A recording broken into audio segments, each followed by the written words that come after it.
Good morning, folks, and welcome back to another episode of South of Cheddar Curtain. Hopefully you had the time and ability to check in and listen to Devin's episode a little bit earlier, where he kind of explained what's been going on a little bit, why we had to split up due to the holidays, scheduling, all that kind of good stuff. But I know we missed last week, and we were determined we were not going to make that mistake again. Too much to talk about here in Packerland, so let's get into a little bit of a game review of the Packers' 33-30 win over the Carolina Panthers. I want to kind of frame this discussion about this game around the fact that we should remember this is the worst team in the NFL by a pretty large margin, right? So the fact that we barely squeaked out a win here, it was one of the more uncomfortable victories I think we've had over the last couple of years. Definitely some good things that came out of it to feel good about, but a lot that just kind of proved some of the discrepancies, some of our downfalls from the previous weeks. I think the biggest thing for me is we once again kind of lacked that killer instinct, right? We were up 23-10 against a team like this. You should put your foot on their throats and really just finish them, right? There's no reason to let this team back into the game, especially with a rookie quarterback in Bryce Young, who has looked not great, to put it mildly, and probably be a little generous to him through the course of his young career so far. So worrisome game. This is one that I think if you watch the first half, you're kind of like, okay, we're looking pretty good. Offense clicking, defense kind of doing what they should do against a bad offense. We got this, right? And as it turned out, no, we do not. It took some late game heroics, some good situational football by Jordan Love there at the end, and thankfully Adam Thielen kind of fell down a yard or two too far downfield because Joe Barry was about to give up a game-tying field goal with 19 seconds left and no timeouts somehow magically. So, little puzzling on some of the decisions there. The defense we played at the end, we'll get into that.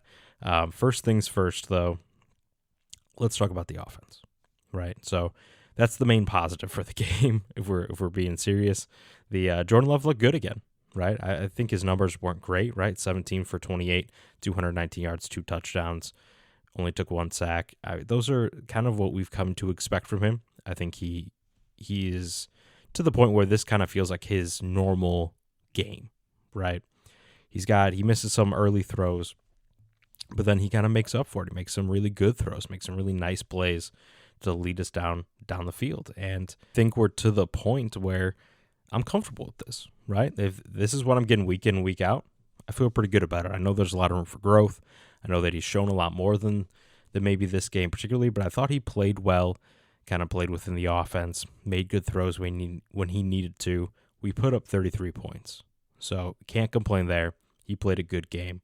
Had some really nice throws, particularly I think the scramble drill and the throw to Dontavian kind of on the move.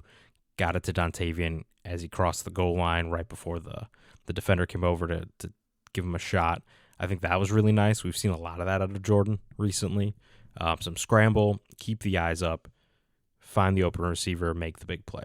Right, that's kind of becoming his little calling card, which I love to see, especially given that while he is capable of scrambling, and he had a nice one here in this game for 11 yards, it's not his strongest suit, right? So if he can get out the pocket, put extra pressure on the defense where they're not sure what he's going to do, keep his eyes up, deliver a nice ball, that is an absolute huge skill you need in this league to be successful. You see all the top quarterbacks at this point doing, especially all the younger ones. So loved what I saw from him. Another nice moment for him was the quick out to Romeo. That was what should have been kind of the game-clinching touchdown at the end there. Romeo motions in from wide, motions into kind of a triple stacked formation. Also really nice route from Romeo where he shows patience. The first two receivers clear space out, and he hits the corner with like a quick little shimmy, out route, right at the goal line. Jordan's able to put the ball exactly where it needed to be with good timing, allowing Romeo to stretch for the goal line. I thought that was a really nice play. An easy one, but an easy one that we've seen Jordan kind of miss before, especially early in games. If he's going to miss that kind of thing. So that was great to see. I think one of the other best things to see in this entire game was Aaron Jones just absolutely going off early on, especially early on. It was really the first big workload we've seen from him. I know The Buccaneers game, he got a lot of run early, and then that kind of tailed off. Basically used up his snap counts early in the game is essentially what happened, but we really let him loose, and he delivered. He had 21 carries, 127 yards, a lot of which was in the first couple drives still, but I like the volume for him. 21 carries. I believe he had three targets, only one catch, but 24 total attempts at touches for Aaron Jones. That feels like a really nice spot to be at this point. We're getting towards the end of the year here. No reason to leave anything left in the tank, right? We're kind of going for a playoff push. I love Aaron. Use him up at this point. But he looked absolutely electric. I mean, that first drive, he had like 3 long runs by himself. And it really adds a different gear to this offense. We've been saying it all year long. Can't wait for Christian Watson and Aaron Jones to be on the field finally together for a full game. And we only got half of that. But what we saw was awesome, right? The pop, the explosion from Aaron is something that we don't have in any other running back. I think Emmanuel Wilson maybe has some of it. But how many of those Aaron Jones long runs from this Panthers game would have been, 5 to 8 yard runs from A.J. Dillon? He just doesn't have that explosion, that acceleration to hit the hole at full speed and then kind of make a man miss. Or the best way I can describe Aaron Jones is slippery. He had that one run to the right where J.C. Horn comes down to try to tackle him. And Aaron Jones, it looks like, is about to get sandwiched for like a 2-yard gain.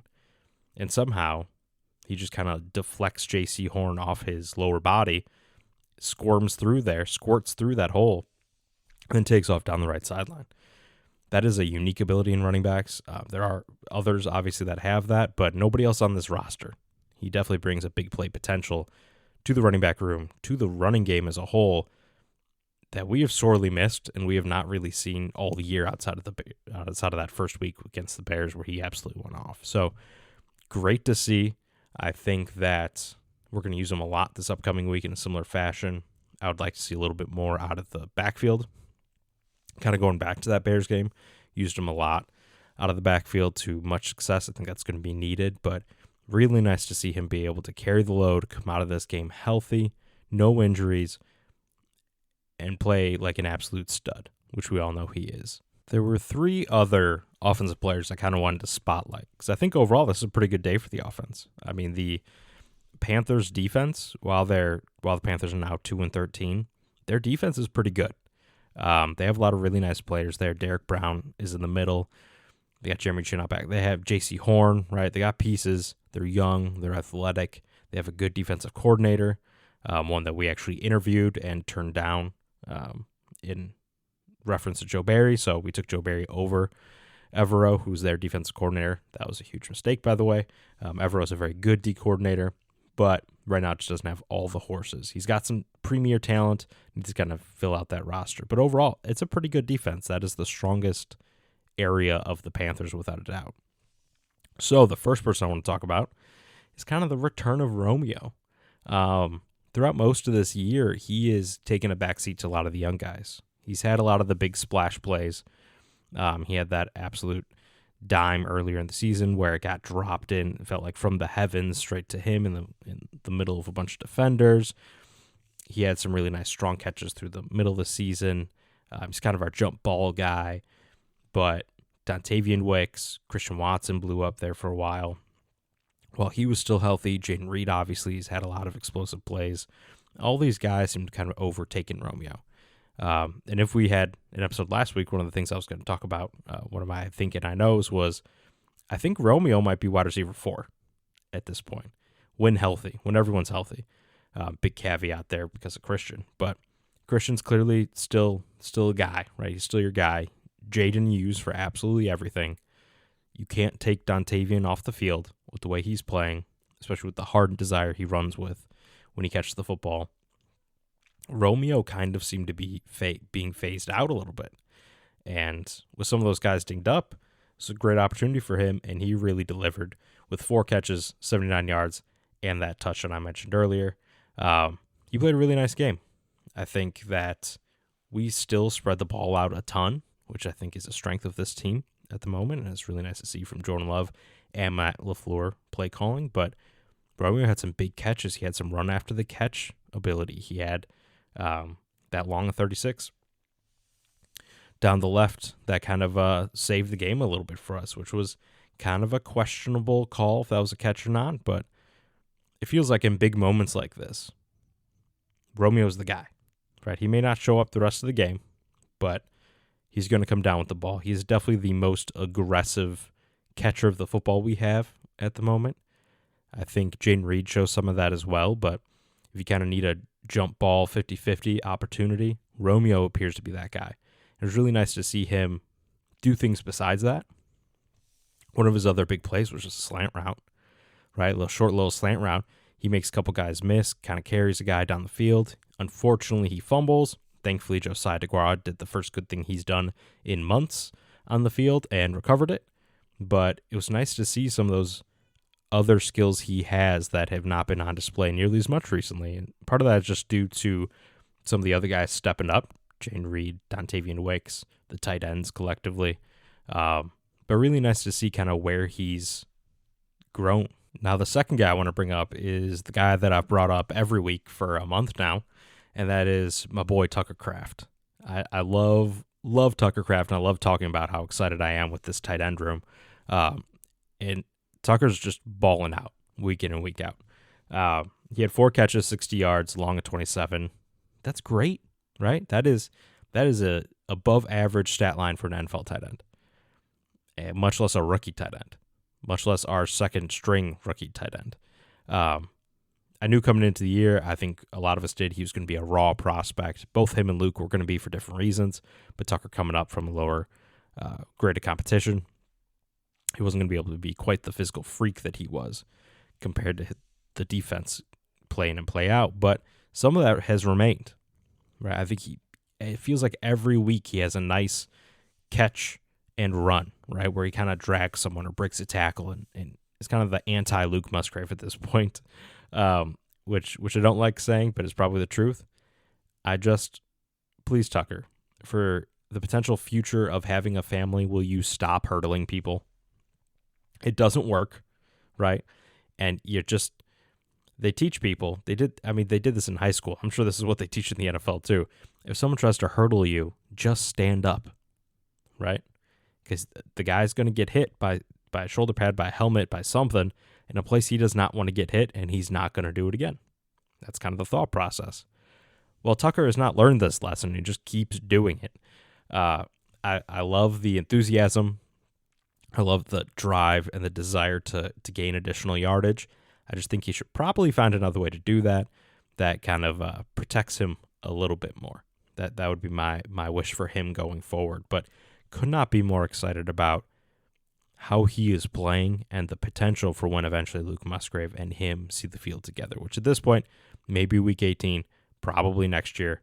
But, man, he's good. He's good. He's already an average to above average NFL tight end in the receiving game, it feels like, which is crazy. Absolutely crazy to say. I think that you kind of look around the league and you see, of course, Sam Laporta, right? And it's easy to compare, and Sam Laporta is a guy that I pounded the table for coming into the year pre-draft, but that really skews what rookie tight ends do, because even stud rookie tight ends don't look as comfortable at this point of the season as Tucker Kraft is. And from all accounts, he kind of looked lost. Preseason, training camp, OTAs, all of that.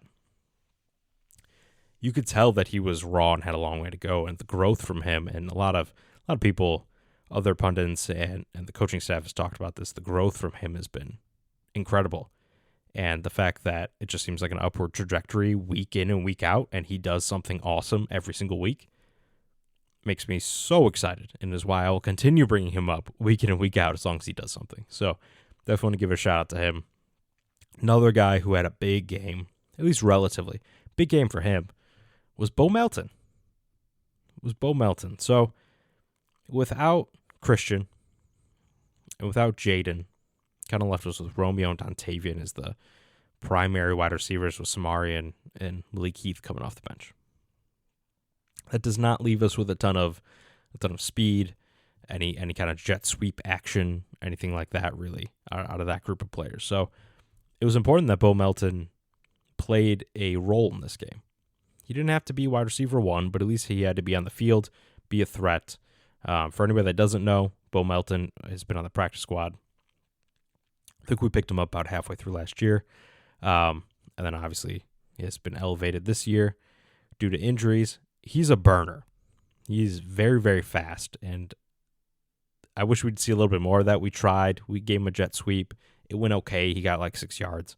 But it was nice to see him step up, and you could tell how excited he was. He had 4 catches, 44 yards, which doesn't sound like a ton, but this was essentially his first real game, right? I think he had a catch last week, but his second, third, fourth, and fifth career catches came in this game. So it was good job to him. Stepped in, had some nice catches, was able to show a little bit of the speed on the kind of end-around sweep situation. Really excited for him, and we needed him to just be out there and not be a liability, and that's exactly what he was. He was out there, and he looked like a professional wide receiver. So congrats to Bo Melton. Happy for him. Would love to see that deep speed a little bit more, especially if some of these injuries continue to linger, which they probably will. He's really the only guy left that has that kind of pop, that ability besides Aaron Jones. So looking forward to that maybe this upcoming week, but great game by him. One final note for the offense. Do want to talk about the offensive line. I think they held up really well this game. Jordan was sacked once. Not a huge deal there, but they have some players. Like I said, the Panthers defense isn't awesome, but they have some people. They have Brian Burns, Derek Brown. Those are two of the big names. Got Gross Matos, who's pretty good. But Brian Burns is a problem. He's a problem. He's the guy that the Carolina Panthers, for some reason, turned down 2 first-round picks for. They think that highly of him. Now, that was a stupid decision on their part, but crazy freak athlete. A lot of people wanted him on this team instead of Rashawn Gary. They came out the same year in the NFL draft.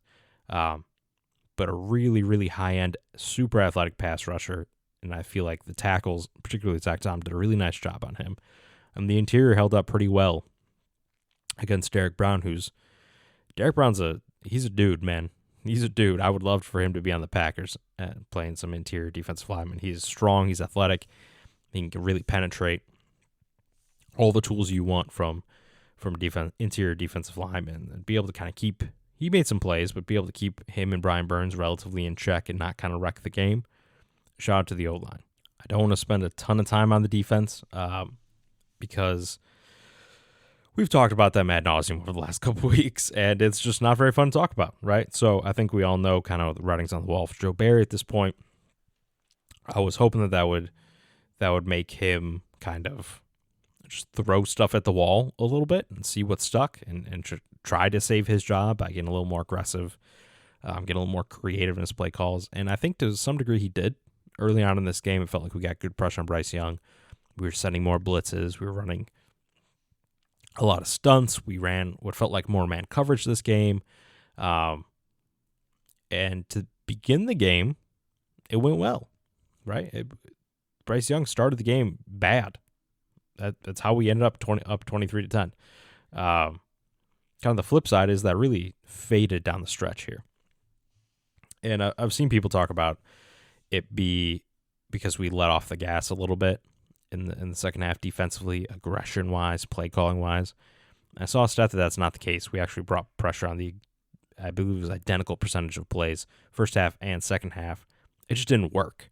So the Panthers made some adjustments to deal with some of the pressures we were bringing, and we did not counter them in an effective way. Something I did see a decent amount of was we were sending both middle linebackers. We sent Quay what felt like all the time.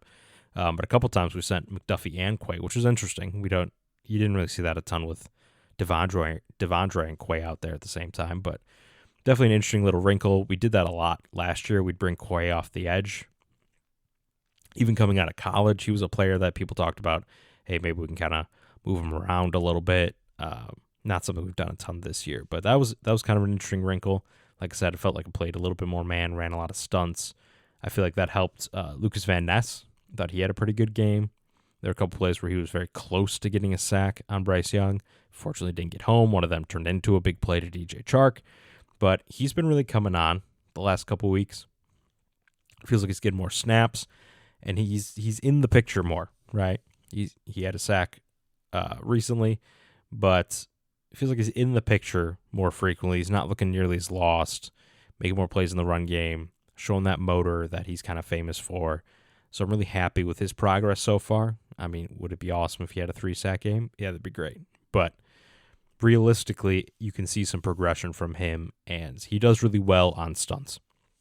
I think largely because his skill set and some of his experience do well on the inside. So when he starts on the edge and when they stunt, so when the inside defensive lineman goes outside and the outside goes inside, it's the most common one anyways, he does well against guards and centers. He's not afraid of that in any way. So that was good to see. One more good thing was that the run defense played really well. We held their running game in check, not like they're great at running the football. As a team, they had 96 yards on 3.8 yards a carry, heavily skewed by their wide receiver who had 2 carries for 33 yards. If you take him out, Chuba Hubbard, who's their starting running back, averaged 2.7 yards a carry. Miles Sanders, who's their backup, averaged 1 yard a carry. So we really kept him in check. Now, bad team, bad run offense. At least we didn't make them look great. We're going to see another bad run team this upcoming week. Well, tonight. It'll be interesting to see if we're able to stifle it to the same degree. The defensive game plan should be pretty similar this past week against Panthers and the Vikings, and we're at least able to handle that part of the game. Handle the run game, make them try to throw the ball over you and see what goes on. What was not great, unfortunately, were the corners. Jair didn't look great. I mean, he had a couple decent plays, and Stokes didn't look great. I think that Stokes' demise has probably been slightly exaggerated. He had both touchdowns thrown against him. Both touchdowns that Bryce Young threw were against him to DJ Chark. He was in pretty good position both times. I mean, he probably should have broken up the first one. That was thrown a little bit behind DJ Chark. But the second one, the scramble drill, where both him and DJ are sprinting to the sidelines, he's right there. That required a perfect throw. So, did Stokes look good? No. Was I willing to give him a pass because he's coming back from injury? Yes. Does it really matter, as we're going to talk about in a second? No, it does not. But it is interesting to think about the best this defense has played was with the law firm Ballantyne and Valentine, right? So it's weird that we get our starting cornerbacks back, obviously without Rasul after he got traded, but it's interesting we get the starting cornerbacks back and they don't play better than the backups. I'm kind of curious if some of that's play call or scheme or what's going on there. But as I'm about to talk about, both cornerbacks, we got some stuff going on. Get ready for another first-round cornerback taken in this NFL draft. But before I get into that, one final thing from this game, before I get into kind of this wacky week we've had, and then to the Vikings preview, is Anders, right? So Anders Carlson is kind of an enigma at this point. Like, he can't kick extra points. He missed another one against the Panthers, and thankfully Eddie Pinheiro on the other side missed 2, but he missed 1. But he nailed his 2 field goals, the long of which was 53. Like, it's so interesting that he seems to have good medium to long accuracy, but short accuracy is really where he struggles. So I don't know if it's a focus thing, if for some reason the snaps on extra points are weird. I don't know. Daniel Whelan seems to be a good enough holder, so that doesn't seem like a major issue.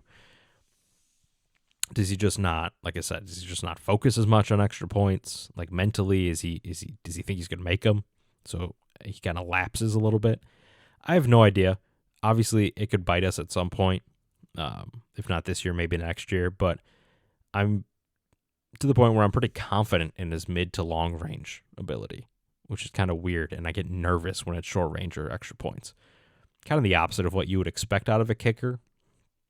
But we all knew there'd be growing pains. Overall, I think we can't complain about his level of execution overall for the year, but just kind of a weird thing to point out. All right. Now into the weird, wacky week of cornerback drama. So we'll start with the easy one. Unfortunately, we did not get out of this game unscathed injury-wise. I'll go over kind of the full injury report in a minute when I get to the Vikings.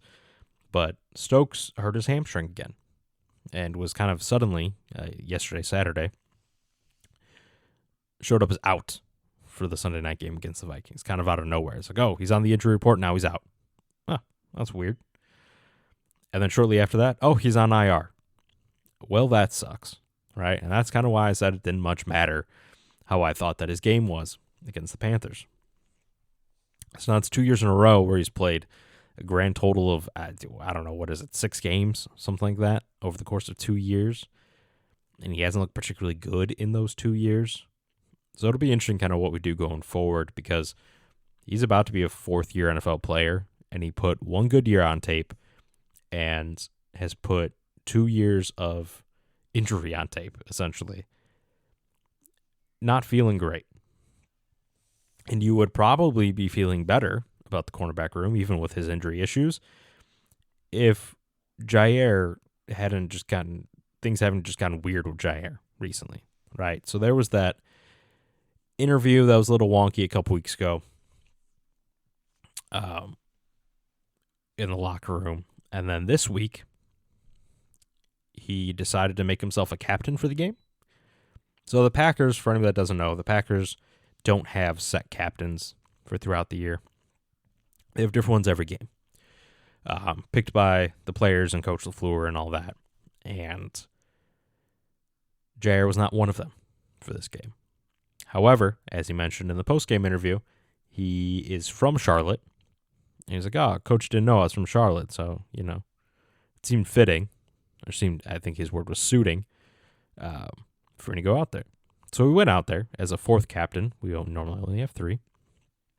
Not only did he go out there, he then called the coin toss, which is not great, right? Like, if you're going to go out there, and he said he had the support of his teammates, cool, fine, whatever.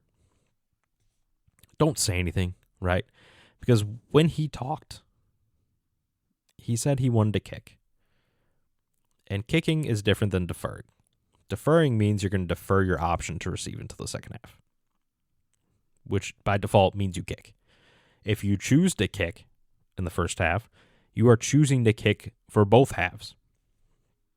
Thankfully, LaFleur before the game tells the officials what the decision is ahead of time, and so the official was kind of like, wait, what? And gave him kind of an out. But we almost had to kick both halves of the Panthers game because Jair went out there for absolutely no reason and decided to call the coin toss and call it incorrectly. All of which is bad. This is all bad. So as a result, well, first, he didn't seem remorseful at all after the game in the locker room. And he should have, because if the ref didn't kind of correct him, and if him and the other players up there didn't get situated, we probably lose the game. I mean, that's giving up a possession, right? That's a problem when we only win by 3, and we almost didn't win. So, fast forward to the week, right? And they suspend him for a game. And everybody says the right thing. Coach comes out and says, had a really great conversation with him, excited about moving forward, yada, yada, yada. But, like, what is going on, guys? Right? It's been called into question, kind of why is Jair not playing? He's practicing all this time.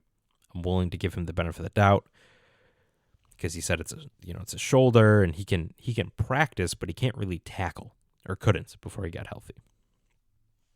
Okay, that's fine. I mean, he's gotten less aggressive kind of as this year and last year have gone on, but understandable. But you just start putting some of these pieces together and things get a little weird this offseason. We paid Jair a lot of money. He's not been super available, and now he's starting to pull some weird stuff like this, saying some weird things in interviews, make himself captain. Especially you add that to some of the Devondre stuff, and it's like, okay, this is weird. This is not a situation the Packers normally deal with, right? The locker room kind of stays under wraps. We've had good veteran leadership, yada, yada, yada, all that kind of good stuff. So just weird. There's some weird stuff going on in that locker room. Hopefully it's just isolated to Jair, and they worked it through, and this is the end of the story. But that tied with Stokes kind of means cornerback's going to be a question mark this offseason. That's for sure. But on to the Vikings. So real quick before I get into the actual Vikings, a little bit of a preview, I'm going to go over kind of our playoff situation and where we lie. So as of right now, we're outside the playoffs, obviously. Thanks largely to that loss to the Buccaneers. We're 7-8, much like everybody else, it feels like, in the NFC. The good news is, if we win both games, we got a pretty decent shot of making it in. If we beat the Vikings, beat the Bears. And it doesn't take a ton of help to make that pretty decent shot become a very, very good shot. So for anybody listening, I know this is going to come out right about the time the first games start on Sunday. You are, without a doubt, and this sucks, I hate this. I really, really, really hate saying this. Especially being south of the Cheddar Curtain and all, right? But, like, we should root for the Bears. They play the Falcons. The Falcons beating us doesn't affect us unless some other stuff happens, but we need to root against the Falcons these next 2 weeks. And the Bears have been playing decent. There's a chance there, right? And I feel dirty saying that. And if the Falcons win, I'll still feel good about it. And hey, the Falcons can lose next week, and that'll be great too. So we got that game. We also need another big one, pretty big one. Steelers need to beat the Seahawks. That would help hugely to make sure that we want a 3-way tie. If we get into a 3-way tie with the Rams, Seahawks, and Falcons, we own the tiebreaker over that group. Things get weird if that group changes and it's just us and the Falcons, we lose. And there's a lot that goes into it. We're not going to get too deep into the weeds, but we need to win. We need to root against the Rams, the Seahawks, and the Falcons. Pretty simple, relatively. So, first things first, we need to win, right? And we are playing the Minnesota Vikings, who absolutely trounced us earlier in the year. But that's probably putting a little aggressive. But it's a completely different team now, right? Their defense has been playing really well. Their run game has been really bad. They're on their fourth quarterback, Jaron Hall, who we saw for all of one series in our earlier game. We will be lucky enough to not face TJ Hawkinson, but Justin Jefferson is always a problem. So let's get into the injury report a little bit, and then we'll talk about some of their strengths and weaknesses. All right, so for them, the biggest question mark, they really have two players we need to be concerned about, and that is Jordan Addison, number one. Really, really good rookie wide receiver that would cause us tons of problems, especially given that we're trying out the law firm with both Jair and Stokes off the table this week. Very dynamic, deep threat. He's a really good player that we should be afraid of. The other one being Mekhi Blackman, who's a pretty good rookie corner for them. So their defense is good, but if one of their better cornerbacks is out, obviously that gives us kind of a chink in an armor to try to go after, especially given, hopefully, our passing attack will be a strength this week. On our side, Darnell Savage is questionable. He'll be a big one, especially given our lack of cornerback depth. We're rolling into this game with, I believe, just 5 corners, and that is if Robert Rochelle plays. We'll see about that one. If not, Savage may be called on to kind of help with some slot nickel type situational duties. We'll see. Devondre Campbell's doubtful, which means that he's not going to play. Both him and Christian Watson are doubtful. They're not going to play, so don't worry about them. We get another game of, as Devin would call him, Isaiah McStuffy, and honestly, I'm fine with that.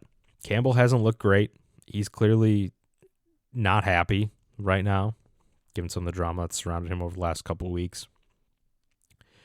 And he hasn't played well. I mean, him and Quay, in theory, create such a problem in the middle of the field, given their length and athleticism and sideline to sideline and all that. And it just hasn't happened this year. So he's been kind of a liability. Both him and Quay at times have been a liability. And at least McStuffy can do one thing well, right? He will run through that gap and tackle the running back. He's very good at that. He's aggressive and downhill in the run game. And I'd rather have one person be good at one thing than both people just be bad at everything. That's kind of felt how our linebacking core has been this year. So I'm fine with that. No big deal there. The other one is Dontavian Wicks. So Jaden Reed is back. Awesome. Dontavian Wicks is questionable, hasn't practiced all week. Not going to hold my breath, but without Christian Watson, I would really like to have the rest of the guys, obviously. I feel pretty good if we have Reed, Romeo, and Wicks. If Wicks is gone, things start getting a little dicey. We need another big game from Bo Melton at that point, and Malik Heath. So some interesting things injury report-wise. We'll find out about an hour and a half before kickoff. But we both have some interesting pieces that we won't know until game time. I mentioned the kind of playoff hunt and all that stuff a little bit earlier, and essentially this game boils down to it's more or less an elimination game. I mean, if either one of these teams lose, and obviously one of them will, there's still a hope. There's still an avenue to the playoffs, but things get very dicey, very low percentage chance. It's kind of like I said, elimination game between us and them. So what do we need to be worried about, right? Obviously, Kirk Cousins is not playing. Josh Dobbs got benched. Nick Mullins got benched. Jaron Hall, who's going to be their starting quarterback this game, played for like 2 series, one against us, one against the team the following week, got hurt. So he's a rookie quarterback out of BYU, 5th rounder. Really kind of interesting to see how that plays out. He wasn't a quarterback I was super fond of in the draft. He threw to Puka Nacua in college. Pretty talented guy, pretty athletic, right? But he doesn't have a huge arm or anything like that. Very curious how he's going to look. He looked good in the one series he had in his one start, but that's scripted plays. That's, what's coming. You don't know what's coming, but you know what you're doing. You can feel very self-assured, all that kind of thing. This is going to be a whole different ball game, assuming he plays out the game. So this will be an interesting test, both for our defense and for Jaron Hall. We love to make bad quarterbacks look great, so hopefully we don't do that again. We've done it 3 weeks in a row now. If we make it 4, we're probably out of the playoffs by the end of tonight. So we can't let that happen. Good news is they can't run the ball to save their lives. Alexander Madison, not good. Not going to play, really. They're going to have Ty Chandler, I'm sure, do most of the heavy lifting. Really nothing to be afraid of there. I mean, if our run defense shows up like it did last week, we're good. We're going to make them through. Problem being, especially if Jordan Addison plays, they have 3 good wide receivers. KJ Osborne's like a pretty solid starting wide receiver. He can make some plays. Jordan Addison can be a problem, an electrifying player. And then you have arguably the best wide receiver in the league, Justin Jefferson. And I will remind you that our cornerbacks are going to be Valentine and Ballantyne, followed by Nixon, David Long, who I don't think has played a defensive snap for us yet, really, and Rochelle. So, don't love that. That could be a huge problem. That's really the matchup that's going to win or lose us this game. Jaron Hall and the wide receivers versus our secondary. And Joe Barry. Can Joe Barry confuse Jaron Hall? If he can mix up pressures, mix up coverages, get creative a little bit, please, for the love of God, get creative. I think we have a good chance in this game. And it's interesting because our offense against their defense, strength on strength.